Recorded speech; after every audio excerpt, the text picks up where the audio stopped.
A story in the most recent edition of Atlantic got a lot of local traction. It looks at the behavior of liberals as pandemic restrictions ease and how they are loath to give up the old practices. And the primary exhibits the liberal bastions of Somerville and Brookline. So here's the gist. Progressives in places like Somerville and Brookline bragged about following the science when it came to COVID behavior early on. But now that science supports changing that behavior, they are locked into old ways, or basically virtue signaling. One such progressive featured in the story, PR consultant Alex Goldstein, who is still avoiding some activities. I think that the actual premise that, there are certain restrictions in place that might go beyond what the science and the CDC is telling us, that's a legitimate story. But Goldstein disputes the premise of the story, saying his behavior, like not playing rugby yet, is based on what he feels is safe. I think the primary points that I was making was that it actually isn't my political identity that's my number one motivator for why I've made the decisions that I have. And it's certainly not the reason that my rugby team wasn't because of some deep-seated political identity, is because we didn't think it was safe yet. But for whatever reason, the notion that liberals are somehow hanging on to old norms as a political statement got people thinking.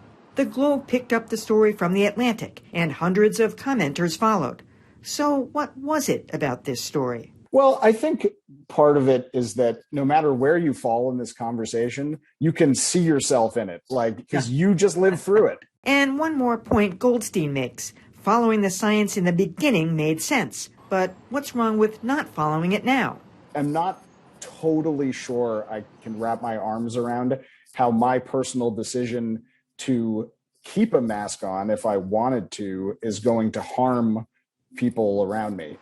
True, but don't let common sense get in the way of a good old liberal bashing story. So, Dan Kennedy, you're a self-described liberal. I'm wondering what you think the reason is that this caught fire so much. Is it because there's a shred of truth to it, or somebody locally dared take on liberals in the bluest state in America? What's your take on it? Well, I do think there's a shred of truth to it.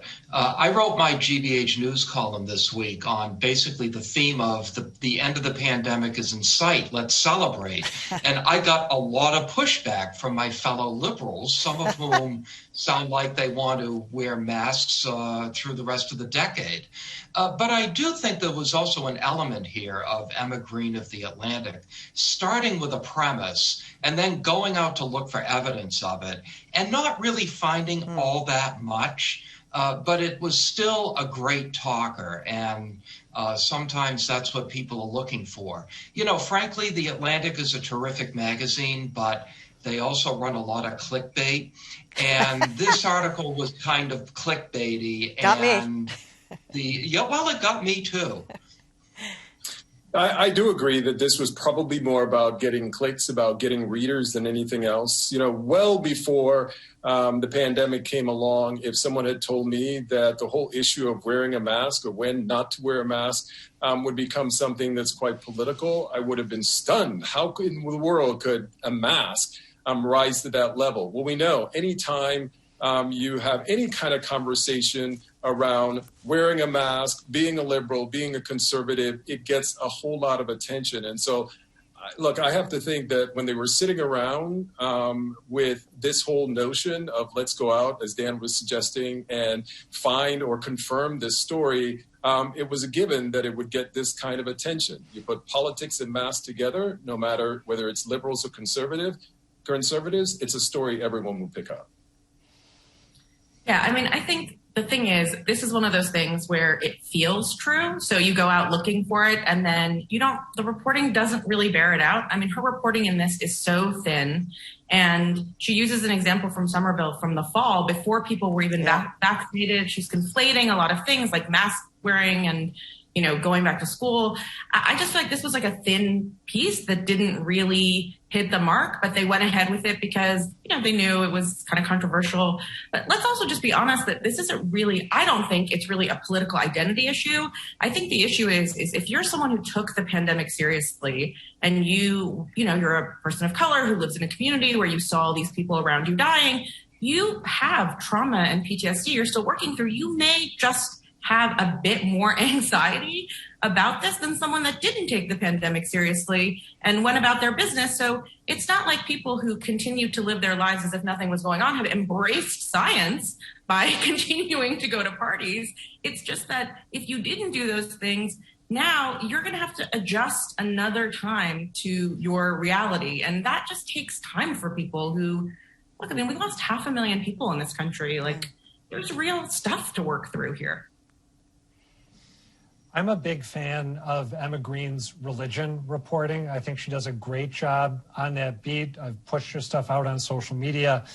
I would say this is not one of her better pieces of work.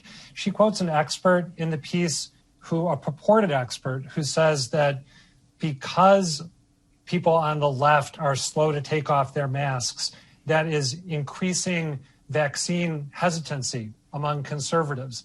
And that's just presented as a self-evident point. When you think about it, it's nonsensical. Just think about the timeline of the pandemic. We had vaccine hesitancy long before relaxations were restricted. I don't know how that got past an editor, nor do I know how the suggestion that Alex Goldstein is not accepting science because he's not comfortable starting to play rugby yet got past an editor.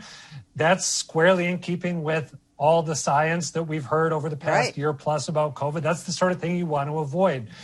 This is, I think, a legitimate subject of inquiry. People's difficulty, challenges, leaving COVID behind them as we move out of it. And thank God we're moving out of it.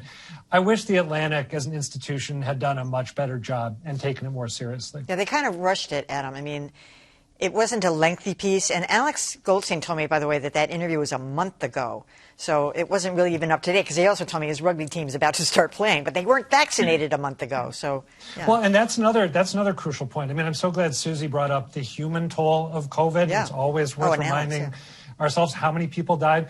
But also, I'm not fully vaccinated yet. I get my second dose in a couple weeks, and I'll be a lot more comfortable doing things I haven't been doing once that's taken care of. You're right. They jumped the gun here because, as everyone has said, they sensed an opportunity to stir the pot. By the way, I just want to mention that Alex Goldstein is also responsible for that unbelievable series. He's interviewed more than 1,000, done profiles of more than 1,000 people.